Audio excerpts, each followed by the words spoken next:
दोस्तों, FIFA world cup अब खत्म हो चुका है, लेकिन अभी भी कतर के पास वो 8 वर्ल्ड क्लास स्टेडियम्स हैं, जिन पर उन्होंने 20,000 करोड़ डॉलर से भी ज्यादा पैसा खर्च किया है। परेशानी ये है कि कतर के पास कोई वर्ल्ड क्लास फुटबॉल टीम तो नहीं है और बाकी खेलों में भी वो इतने आगे नहीं है, जिस वजह से ये स्टेडियम्स अब किसी काम के नहीं हैं। इसलिए लोगों के मन में ये सवाल उठना लाजमी है कि अब कतर इन स्टेडियम्स का क्या करने वाला है। क्या ये सारे पैसे अब डूबने वाले हैं या उनके पास इसका कोई सोल्यूशन है? आइए इसी सवाल का जवाब हम इस वीडियो में तलाशने की कोशिश करेंगे, तो बस बने रहिएगा अंत तक हमारे साथ। लेकिन वीडियो शुरू होने से पहले अगर आप लोग चैनल पर नए हैं या आपने अभी तक चैनल को सब्सक्राइब नहीं किया तो चैनल को सब्सक्राइब करना और बेल आइकन दबाना ना भूलें। कतर की प्रॉब्लम बिल्कुल भी यूनिक नहीं है। अगर हम पिछले फीफा वर्ल्ड कप की तरफ नजर डालें तो ये रूस, ब्राजील और साउथ अफ्रीका में हुए थे और इनके साथ भी कम समस्याएं नहीं आई थी। अगर हम रूस के केस में ही देखें तो उन्होंने 20,000 तो नहीं पर 1.6 करोड़ डॉलर्स का खर्च अपने स्टेडियम्स पर किया था, जिसके बाद उन्होंने इन स्टेडियम्स को अपने डोमेस्टिक फुटबॉल टीम्स को रेंट पर देना शुरू कर दिया ताकि इससे इन स्टेडियम्स की मेंटेनेंस का खर्च निकलता रहे। लेकिन रूस की ये टीम्स भी इन स्टेडियम्स को भरने में पूरी तरह फेल हो गई थी।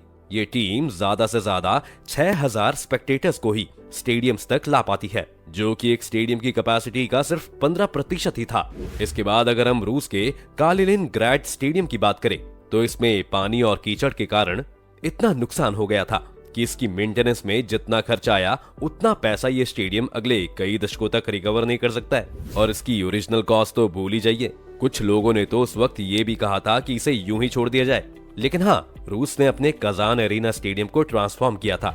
उन्होंने इसे फुटबॉल स्टेडियम के साथ साथ एक मल्टीपर्पज वेन्यू में बदल दिया है, जहां फुटबॉल मैचेस के साथ साथ अब वो कॉन्सर्ट्स, कार शोज और फैशन इवेंट्स भी करवा रहे हैं।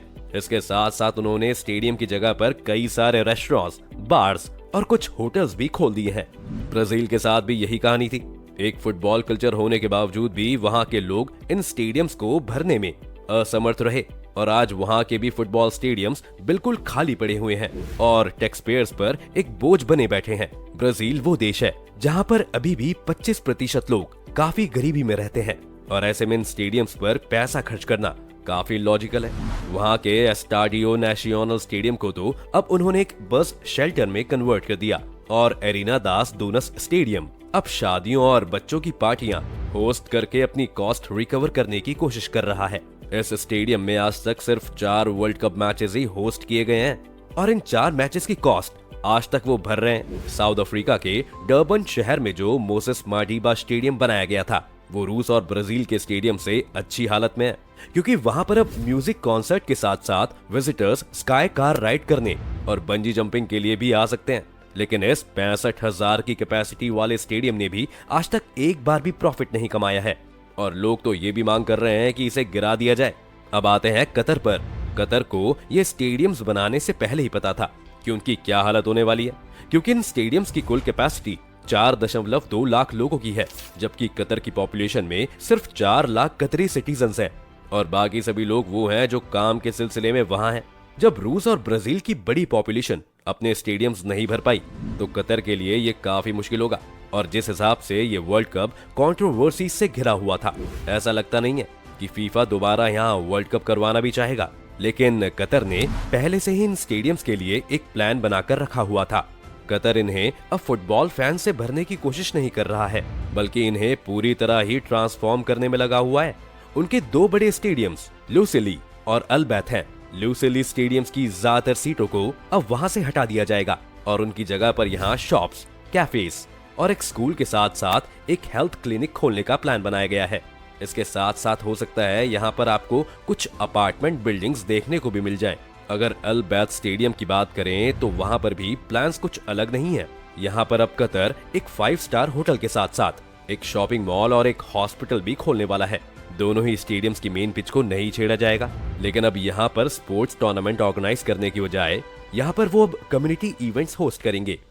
इसके बाद आते हैं अहमद बिन अली, अल जानोब और अल थुमामा स्टेडियम्स। इन तीनों ही स्टेडियम्स को अभी भी फुटबॉल स्टेडियम्स की तरह ही बरकरार रखा जाएगा, लेकिन इनकी कैपेसिटी को कम कर दिया जाएगा।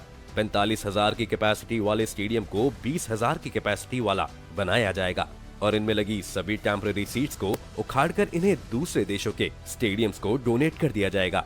रूस ने भी अपने एकातेरिनबर्ग सेंट्रल स्टेडियम के साथ भी कुछ इसी तरह ही किया था। लेकिन अभी भी ये स्टेडियम्स काफी अंडर यूटिलाइज्ड ही रहेंगे, क्योंकि यहाँ की जो कतरी फुटबॉल लीग है वहाँ पर कभी भी 20,000 स्पेक्टेटर्स नहीं आने वाले। इनकी लीग्स में जनरली 500 से 800 तक की ऑडियंस ऑब्जर्व की जाती है।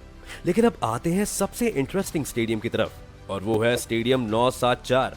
ये स्टेडियम स्पोर्ट्स की दुनिया में एक रेवोल्यूशनरी स्टेडियम है, और माना ये जा रहा है कि अब आने वाले समय में ऐसे स्टेडियम्स हमें दुनिया में और देखने को मिल सकते हैं, जिसका कारण ये है कि इस स्टेडियम को रिसाइकल्ड शिपिंग कंटेनर से बनाया गया है। इन्हें कभी भी डिसमेंटल किया जा सकता है, यानी एक तरह का मूविंग स्टेडियम जिसे आप टेंट की तरह एक जगह पर सेट कर सकते हैं, फिर इसे डिसमेंटल करके अगले दिन कहीं और ले जा सकते हैं। 5 दिसंबर को हुए ब्राजील और साउथ कोरिया के मैच के बाद ही इस स्टेडियम की डिसमेंटलिंग की प्रोसेस शुरू हो गई थी, और अब खबर ये है कि इसके सारे पार्ट्स को अब उरुग्वे भेज दिया जाएगा, जहां पर 2030 का वर्ल्ड कप होने वाला है। जिस तरह आपने देखा ही है कि कोई भी देश फीफा वर्ल्ड कप होस्ट करने के बाद उसकी फाइनेंशियल कॉस्ट रिकवर नहीं कर पाया है। ऐसे में इस तरह के स्टेडियम्स अब सिर्फ फुटबॉल ही नहीं बल्कि सभी तरह के स्पोर्ट्स को डेमोक्रेटाइज कर सकते हैं, जिससे वो देश भी मेजर वर्ल्ड इवेंट्स होस्ट कर पाएंगे जो अपने इंफ्रास्ट्रक्चर को डेवलप करने के लिए बहुत सा पैसा नहीं खर्च कर सकते। ये मुमकिन है कि आने वाले 20 से 25 सालों में आप इसी तरह के कई और स्टेडियम्स दुनिया भर में देखें। खैर, कतर ने अपने बाकी स्टेडियम्स के लिए भी यूज केस ढूंढ लिया है। जिस तरह ब्राजील ने अपने स्टेडियम्स का इस्तेमाल 2016 के ओलंपिक्स को होस्ट करने के लिए किया था, उसी तरह कतर का भी ये प्लान है कि 2024 में होने वाले एशियन कप में वो इन्हें इस्तेमाल करें।